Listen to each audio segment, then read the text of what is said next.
Hello students, good morning. So this is Gaurav Saxena.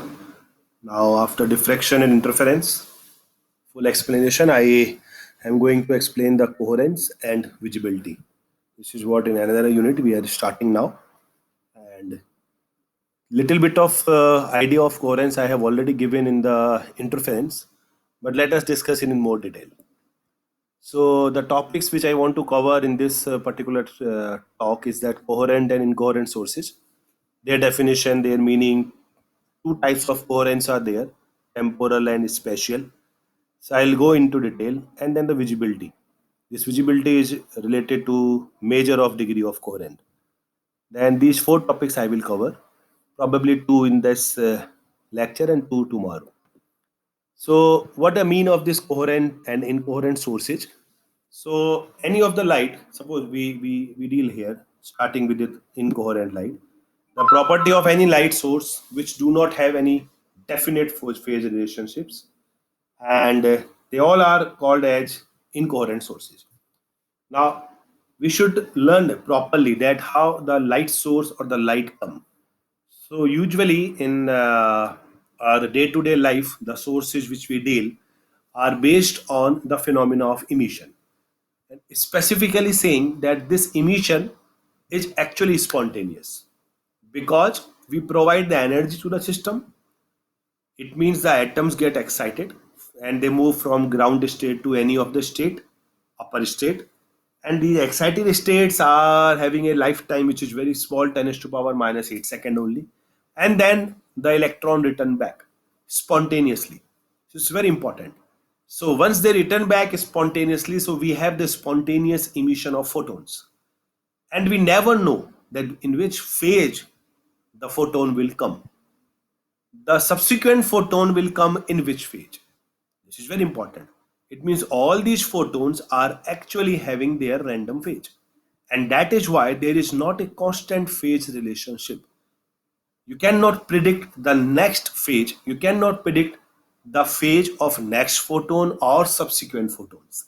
And that is why these all sources which are based on spontaneous emission are actually incoherent. I have discussed this thing in laser also.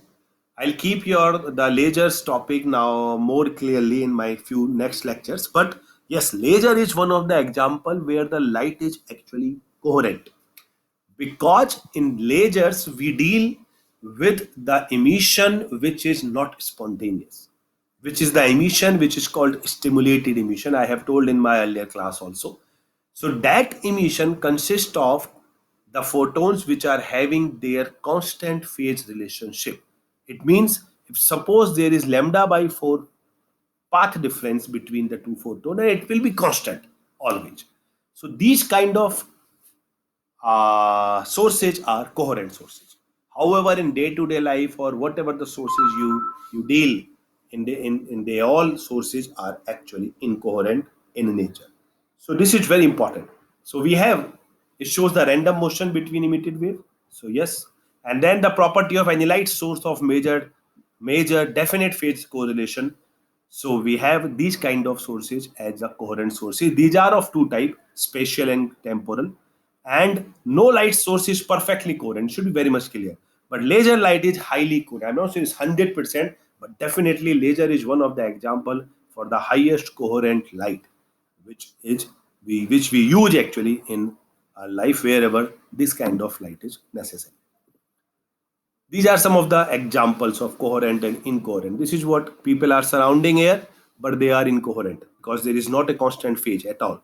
They are not, they are sitting, they are standing, etc. People are moving, but still they are not moving as we can dictate any of the phase relation. There you can see, this is what the coherent motion. You can predict the next motion for all these guys. More examples are there. This is what coherent light you can see. This is what incoherent LED light. So we have the variety of photons, but all of them are in the different phase. Similarly, you can see this incoherent light waves. Here are the coherent. You can simply find out the phase relationship between any of the photon. So ordinary light are the incoherent light. However, laser light is the coherent light, coherent beam. Moving further, some more examples. Sunlight is perfectly incoherent, no issue. In this the bulb is actually incoherent. Laser light is coherent. So we have this kind of geometry for here, which is actually called the incoherent and coherent light. As I told you, types of coherence are: number one, based on time. This is what temporal. Based on space coordinate. This is what spatial coherent. So we'll discuss this temporal coherent here. So temporal coherence is the longitudinal coherence. It is a measure of correlation of light waves phase at a different point along the direction of propagation. It's very important, different point. This property of light is associated with the monochromatic property of light source. Monochromatic, let me clear it. Monochromatic, we have many variety of lights here. Sunlight is not monochromatic, it's a white light. So it contains variety of wavelength.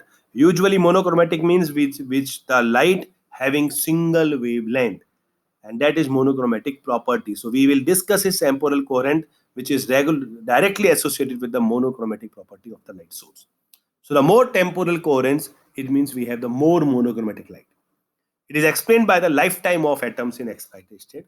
I'll tell you later on. This property exists for any light source when different atoms de-excite simultaneously. For this simultaneous transition of different atoms, lifetime of atom must be large as much as possible. The ideal situation, the lifetime should be infinite. So what happens there? You can see that this particular wave is actually forming from this time to this particular time. This is having a phase by which you can predict next phase, or you can predict the before any time before this particular time. So that this time up to which this light or this photon remain coherent, so this particular time is actually referred as coherence time.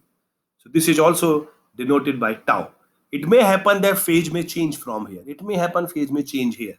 So this particular time is referred as coherent time, until which the starting and the this end point the light remains in a constant phase. Ideally, this time should be of infinite, because we require this kind of light which is highly coherent. So this should be coherent up to infinite lifetime, but it's not happen. But it's supposed for particularly for this tau time it is coherent. Then we can define L.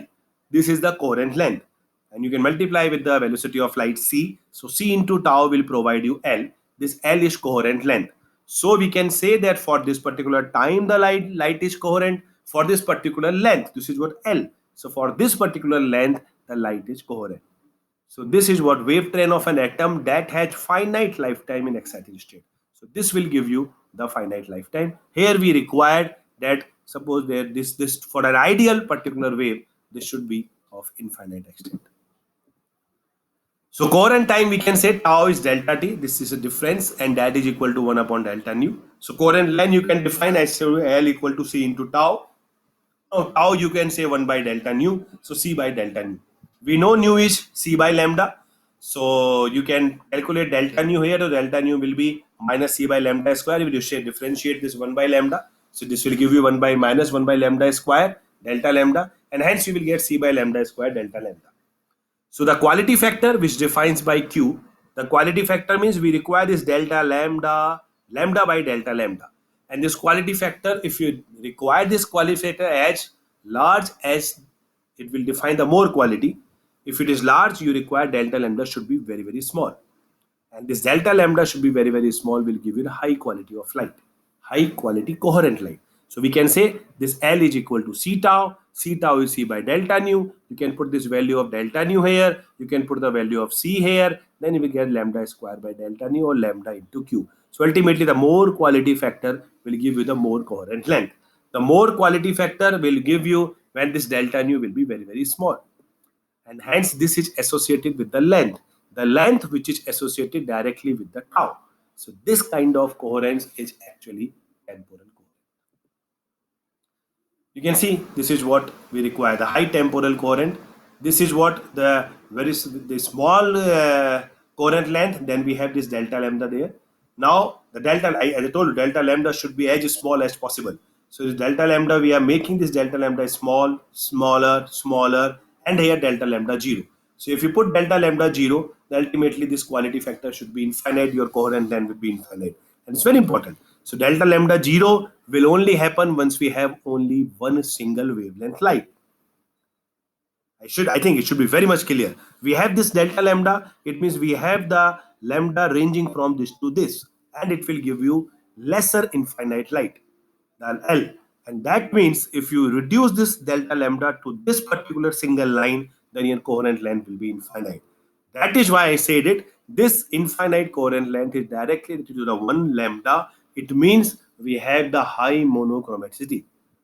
So that's why temporal coherent is directly related to high monochromicity.